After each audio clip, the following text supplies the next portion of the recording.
Welcome to the show, everybody. I had a pretty crazy dream. I was sitting by a pool. This would have been somewhere in East Asia, maybe Japan. The entire world looked like it looks when there's an eclipse. It has that strange daytime darkness. There's a kind of unnerving feeling you have during an eclipse when the world is darker than it should be at that time of day. I looked up and there were a lot of clouds in the sky, and behind some of them were bright things. Kind of like when an eclipse is behind a cloud. But instead of one, there were a bunch of them. If I had to guess, I would say maybe a dozen or a couple dozen. Not every cloud had a light behind it, but the ones that did were illuminated. But the entire world was still dark, like an eclipse time. You know, maybe it kind of goes without saying, but there was a real sense that something horrible was going on. I kind of have a vague memory of getting up from the deck chair I was laying on and running somewhere, but also understanding that there probably wasn't anywhere to run during whatever this scenario was. So yeah, that was basically it. I kind of got the sense that some of the different clouds might represent different countries or areas or something like that, because some of them were illuminated and some weren't. So if there's some kind of catastrophe, especially if it involves the Far East in some way, know that I called it. Morning Roundup. D20. Micro Swiss, going strong. Yeah, this thing didn't work. Really annoying. Got our David here. Small David can. And another D20. One of the projects we're starting today, we're going to get the entire fleet working. Literally all the printers. Not only all the large printers, but all the small printers. We're going to try and have 15 to 20 operational because we need them for Christmas. When I moved from the old place, it was a little hard to find a spot for some of the stuff. You guys might remember. So a lot of random parts and partial 3D printers just kind of ended up in a pile here. It may not look like much. We've got a couple of over here. But this, a lot of printers can be put together from this. Now, it could be that the sort of demographics of what sells during Christmas has dramatically changed since I really made a niche for the big, with the big stuff. But people historically have bought lots and lots of small things. I'm gonna say we need at least 15. I'm pretty sure we do have 15. We had like 25 at one point or something like that. So we can do it. It may be that we have to order some random stuff like stepper motors. If any of you just have a bunch of stepper motors sitting around, I would buy them. But yeah, maybe over the next week, we're gonna probably try and start today, but over the next week, we're gonna see how many functional printers we have. We're gonna max it out because it's gonna be crazy in about a month and a half. All right, time for Dostoevsky to go to his just and righteous forever home. Bob Marley. And we have our very nice gold owl boy. Very nice gold David. That's pretty fun right there. I realized it's Columbus Day, which is why people are street racing, of course. So the places are probably closed. But we are getting a burrito, obviously. All night long I dream of the day when it comes around and I seem to get away. Nothing satisfies, but I'm getting closer to the prize at the end of the road. And I'm done, on to the next one, done, and on to the next one.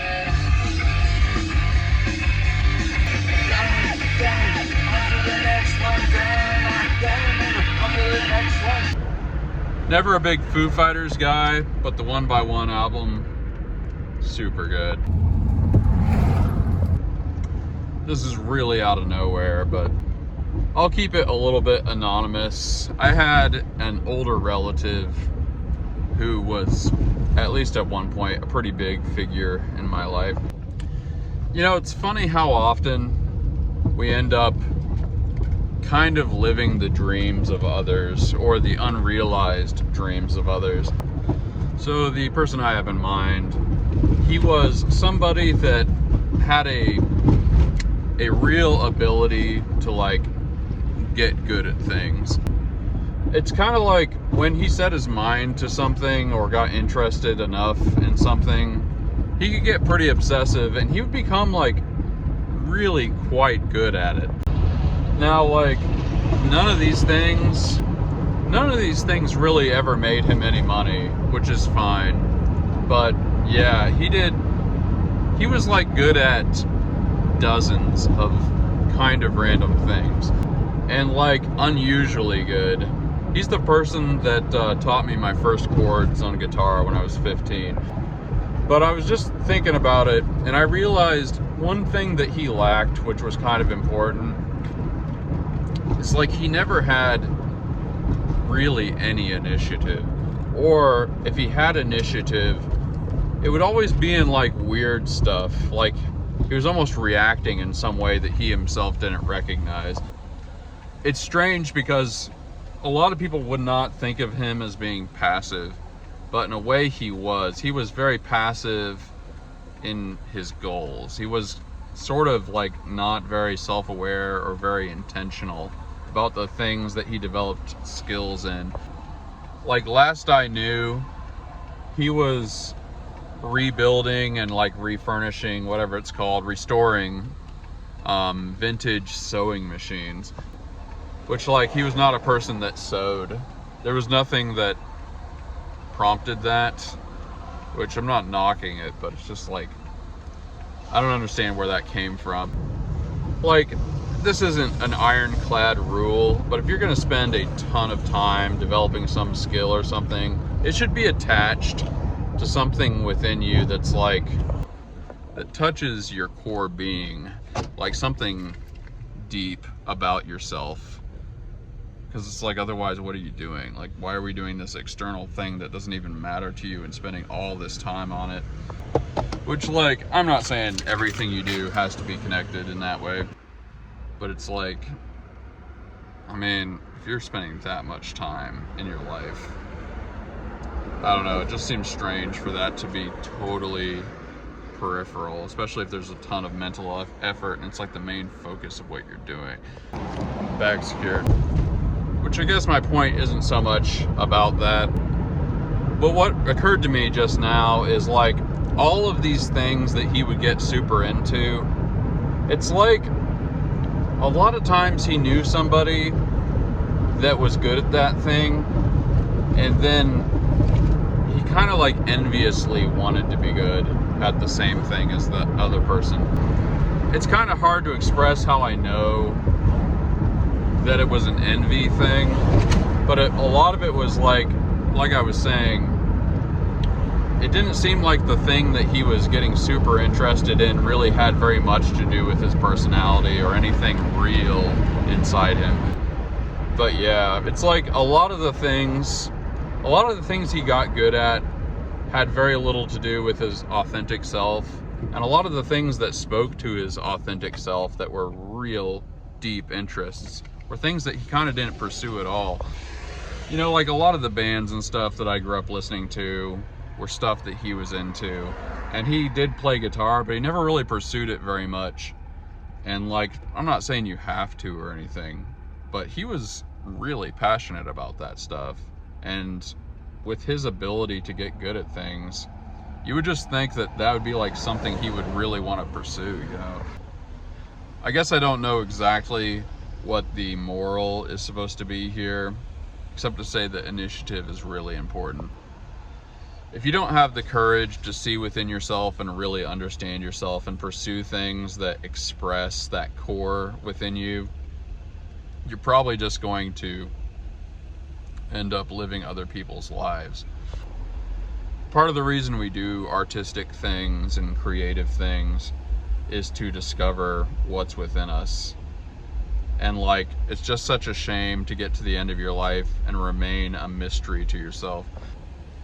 Because if you remain a mystery to yourself, you're definitely going to be a mystery to others, or at least there's a pretty good chance you will.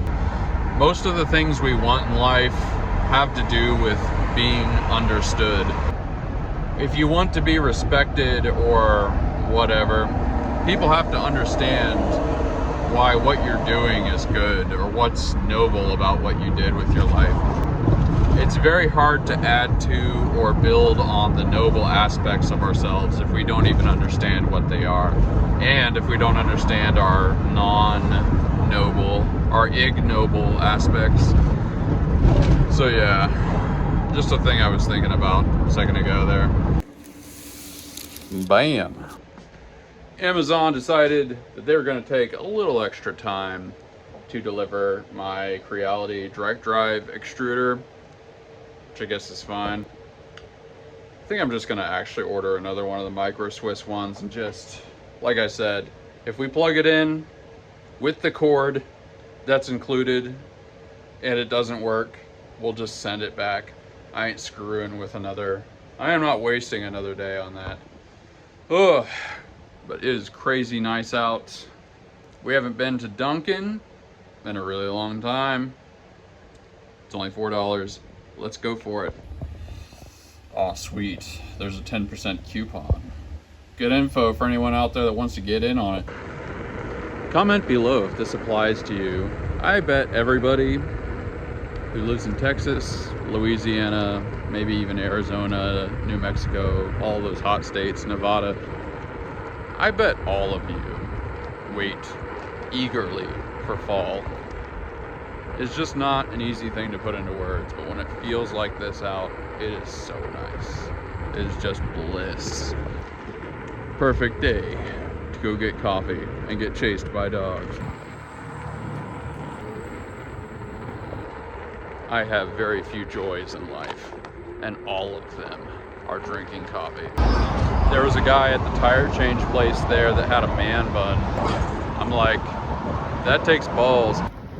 Here, let's see if we can get our tracks exactly.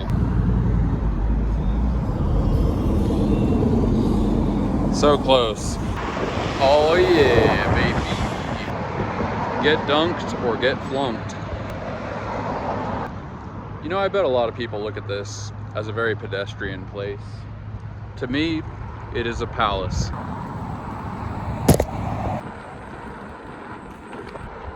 What an excellent detour.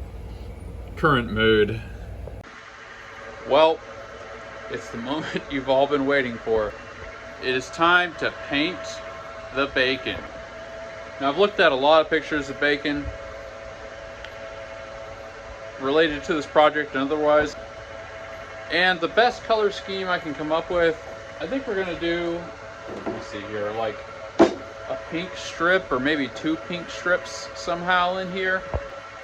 And then the best color I can figure out, we're gonna do red, but kind of brush it with some orange, because bacon is actually a really specific brownish, reddish, orangish color.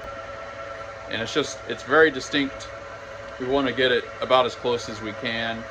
And it's not quite red, but it's not really orange either. We're just gonna, like I said, we're gonna kind of brush them together a little bit. There are ways to do it with the paint. We'll get the solid red, then you kind of back off a long way with the orange. Maybe you do it overhead like this, and it gets to be pretty even. We're gonna at least try that, but the pink will be pretty close. It'll be like the fatty part of the bacon. It's okay if it turns out a little cartoony, because it is a little cartoony. But yeah, we're gonna do the first layer of color. A common theme with bacon seems to be the two fatty strips. I don't know why people focus on that, but I think that's what we're gonna do. Kind of like to see what people seem to respond to.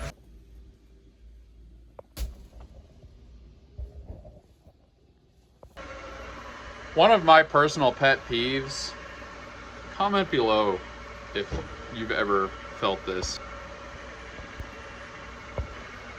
One of my personal pet peeves, you know how people will have a dog or cat and they'll like do a little voice for the cat or dog, you know, like they're expressing what that cat is trying to say right now. You know, like if there's a bag of food and the cat's kind of looking up at you and doing its paw at the food, somebody will be like, "Ooh, I'm hungry, please feed me." One of my personal pet peeves is when people do that, but like it's clearly not what the cat is trying to express, or the dog, you know, whatever. When they're basically misinterpreting what that animal is clearly expressing. You know, like the cat will have its ears back like that, and it'll be like, "Oh, this cat loves me." It's like, dude, if you're gonna do the pet psychic thing, you gotta be right. Like, listen, if you've been around a couple of pets, a couple of dogs, you know when a dog is like really nervous. It's just got that kind of nervous look. It's like licking, because that's a nervous thing for them. And then somebody will, you know, do the voice with that dog, and it's clearly like something that dog is not feeling at all. Basically, the person is trying to empathize with the animal, but they can't. It's one of those things that, like, the people that do that do the little voice for the animal but get it clearly wrong, it's like those people are psychopaths, okay? If you needed an early warning that that person is a psychopath, misinterpreting a dog or cat's mood, that's a clear sign right there. Okie doke, we are cranking out more big food. People have asked for a pretzel forever, and it's such a simple thing. We just decided to knock it out. We're probably going to do a bunch of direct drive upgrades and get all our printers sort of maximally reliable. We really want to just crank out the big food. A lot of times what I do when I'm preparing for Christmas and getting all the printers working again, I just kind of do one printer per day. So let's start with the low-hanging fruit. I think this guy is going to be our candidate. There's a good chance that there's really nothing wrong with this. Stuff just isn't hooked up. Looks like it's got all the motors and stuff. So basically we just start, oh yeah, we don't have a hot end here. Well, we'll scavenge a hot end somewhere. Basically we just put everything together, try to get it to print, and if it works, it works, and if it doesn't, we diagnose the problem. I also know that this is one of the newer printers. The reason is because it has a belt tensioner here. Oh, I guess the belt snapped at some point. All right, well, we'll stick a new belt on it. I think we have belting somewhere. This feels like it doesn't even have teeth on it. I guess it's just worn out really, really bad. Okay, I thought I had some extra belt still, but I used it rehabbing another printer, probably last Christmas. This is only 7 something, so we're going to get it. All right, we're gonna swap out this frame for the time being, and we're just gonna hook these guys together and see what happens. Okay, I was looking through some parts and stuff and I forgot. Remember that printer with the direct drive, the original one? He gave me the box with a bunch of spare parts in it that extruder, that direct drive extruder came in, and it is the exact same model as the ones that we ordered. So it didn't just look like the same model, it's the same model number. So yes, all that's to say, what happened was very strange. All right, we found a power cord. And we are getting temperature readings, so that's good. Both temperatures seem to be increasing, so that's nice. And today we got 3 roses. 1, 2, 3. Getting pretty close to 150, y'all. Okay, it's a little on the dusty side, but it seems to be printing just fine, actually. Maybe raise a little bit. That's going to be an Einstein, so there's our printer for the day. I was looking around at all the parts and stuff, I think I've identified at least 10 printers that can be put together. So let's see here, we got 4 functionals. This is basically functional. This guy is annoying and really doesn't want to play. I don't know what we're gonna do to get the extruder to work, but let's count it. So that would be 16 small printers that we can put together. And then we have however many large printers, 10 or 11. I think if we do the direct drive upgrades, hopefully between all the models that are available, we can get all of them working, maybe. With the big printers, there are some big question marks. The proverbial long-time viewers will remember this one and how it was the most demon-possessed of all.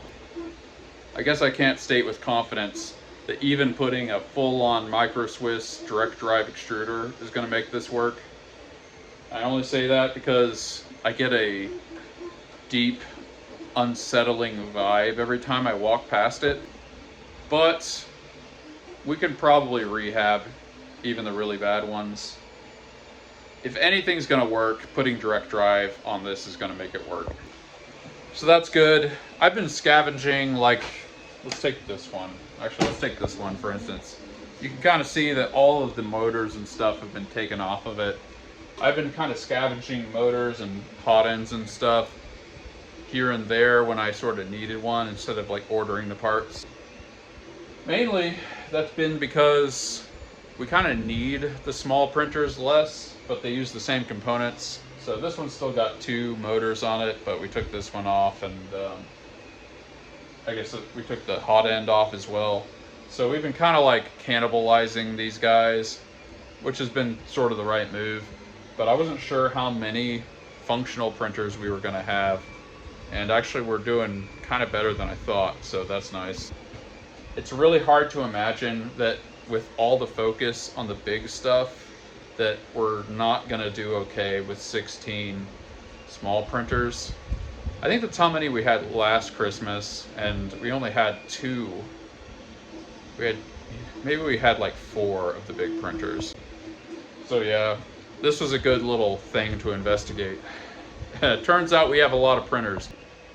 If you ever have extruder motors that are acting really iffy, you can use these. As long as they'll turn, you know, somewhat normally, you can use these for Z-axis motors because very, very, very little strain goes on them. So, you know, a Z-axis motor only has to go up and down, you know, or has to rotate a little bit here and there. So it's kind of good if you have an extruder motor that you have to replace and it's like kind of wonky and you think that might be the problem. Just use that for a Z-axis motor, you know, rather than wasting it. This is the kind of tip that you're only going to hear from me. Let's get a couple things packaged and out of the way. Cheese doorstop. All right, here's something I made a long time ago and I forgot to ever print it. I'll give you a little sneak peek.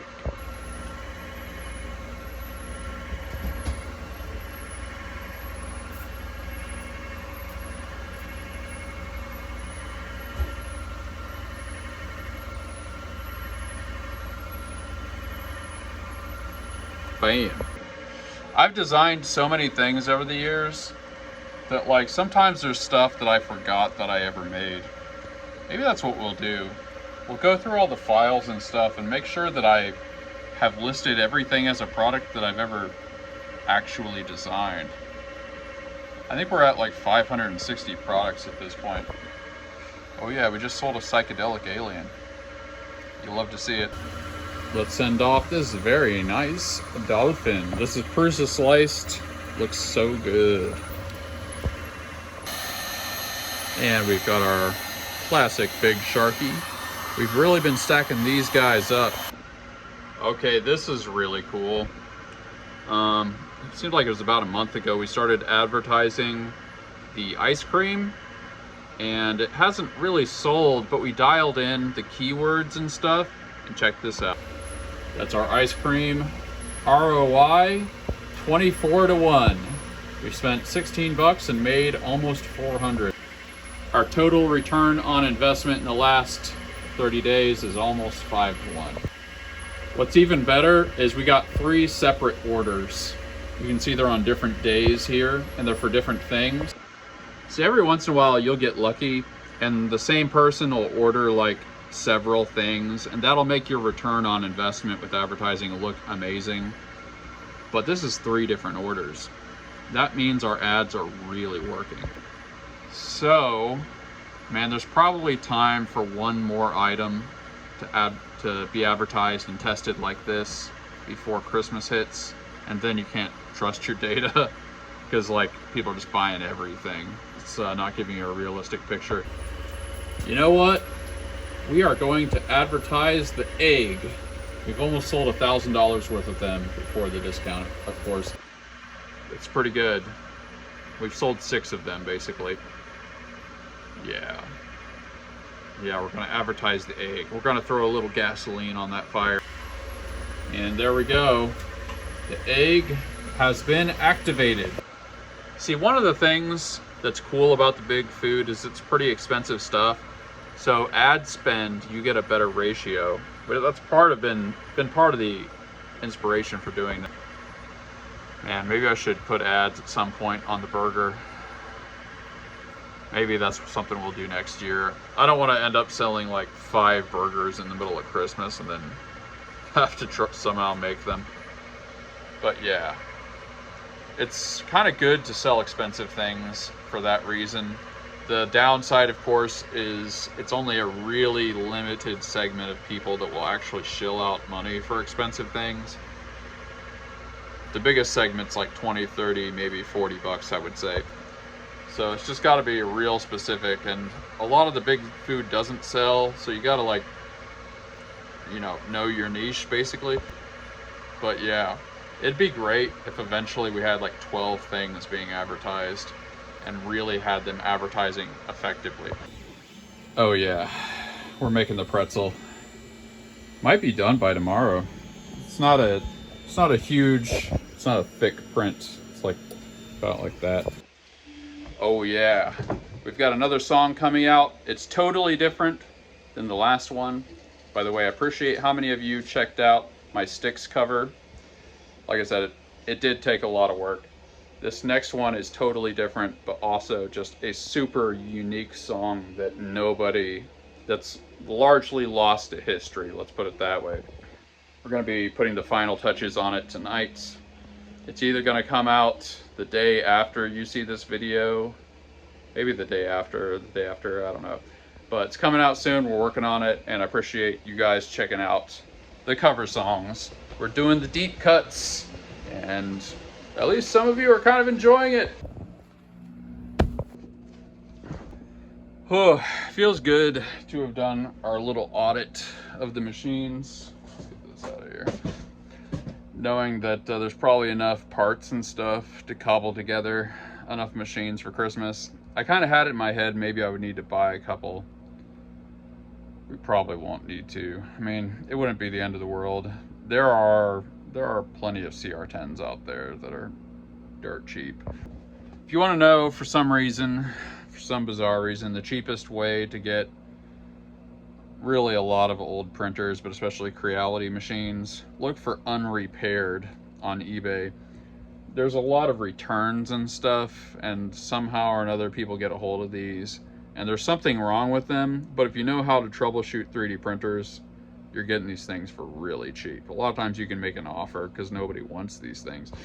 I've gotten more than a few good printers that way. In fact, 2 of the S5s were that. That's some of the earliest ones I got.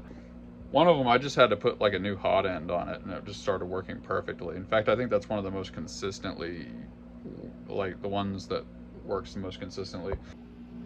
Man, it does feel cool to, actually it's not a psychedelic alien, it's a beach fade alien. Feels good to sell another one of these though. It's been a while. Man, we used to sell aliens all the time back in the day. Chihuahua of the day. M. Hussey Rocks, join the Discord, link below. Eager to know how the Creality upgrade performed. It performed absently. Toasty O's, how many of the large printers do you know do you have now that are working? Working is it is a relative term. There's only 2 printers that I've basically totally written off, but I really feel like the direct drive upgrade is going to make them work. There's a bunch here. He's basically saying I should go for the Soval SV08 Max. I think we will after Christmas. I want to experiment with it. It's still pretty new.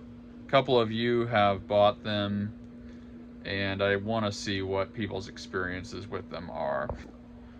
Gary7 shared a song about fish. Richard Keyser just saw a go-kart made by Segway on Sunday. A Sunday Segway, wow. That can also run with just the 2 wheels. Yes, I've seen those. It's the kind of thing that would have been really cool when I was 8 years old. JP Letty, where are you hiding the big guitar hangers? The car, the tank, and the fire. We were always used to seeing them in the background hanging on a wall. Kind of miss seeing them every now and then. Maybe we could have put them here. Maybe. They're around. I figured I would at least sell one of each of them, but shockingly those things did not sell. Kenneth Toros, I wonder if you could take your 3D print, use AI to prompt a color change to whatever you want, and generate a new picture to help expand your product line.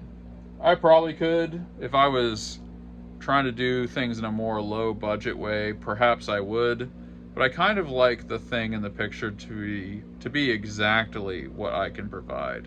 By actually making the product, I know that it's not going to be like close to what the picture is. I can deliver pretty much exactly what's in the picture. Now, that's not to say you couldn't do that with AI. I don't know, it's pretty easy to paint them. There's also a certain amount of craftsmanship in the painting of it, like with the fish. I was making sure to get little highlights on the bumps on the fish and stuff, and I kind of prefer to do it by hand. However, I definitely would say that doing an AI color changer would be a really efficient way to do it. If I was starting out, perhaps that's what I would do. Well, let's see, what am I grateful for today? I think I'm most grateful to realize that I probably am not going to have to buy any more printers for Christmas.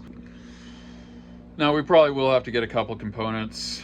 I'm probably need a few more extruders, and there's probably a few motors that I might need. I don't know. We're really gonna have to count them up, but I'm thinking we're gonna be okay. So that's nice. It's nice that the first one we rehabbed today just worked. That's refreshing. Didn't really have to do much of anything to it. And we're getting started rehabbing a printer a day, nice and early. We really only have to do like 10 more or something. So getting a nice jump on things, it's a good feeling. I'm also grateful that the Micro Swiss upgrade has worked this whole time and seems like it's going to work. If it's worked this long, it'll probably just keep working. But we will see. It's an adventure.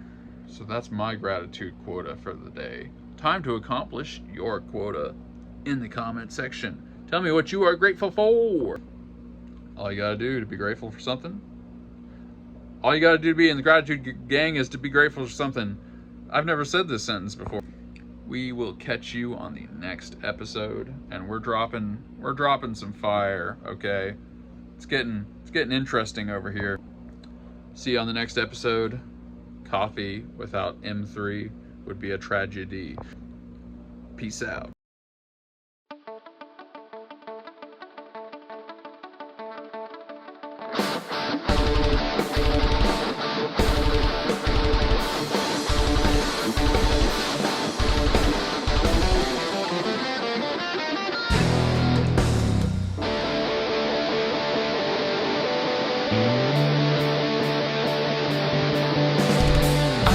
Stay around you. I can't say what I need. These blinding are lessons I'm seeing to believe. Standing in a moment, what has been is cast aside. Frozen there as time erode, I know that you must have died.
questions, everything I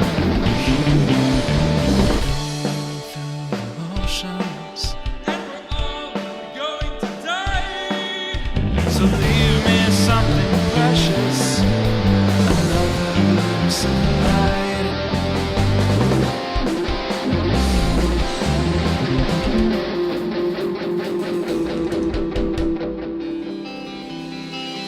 Lions surround you, open up your light, time to say a Wiedersehen.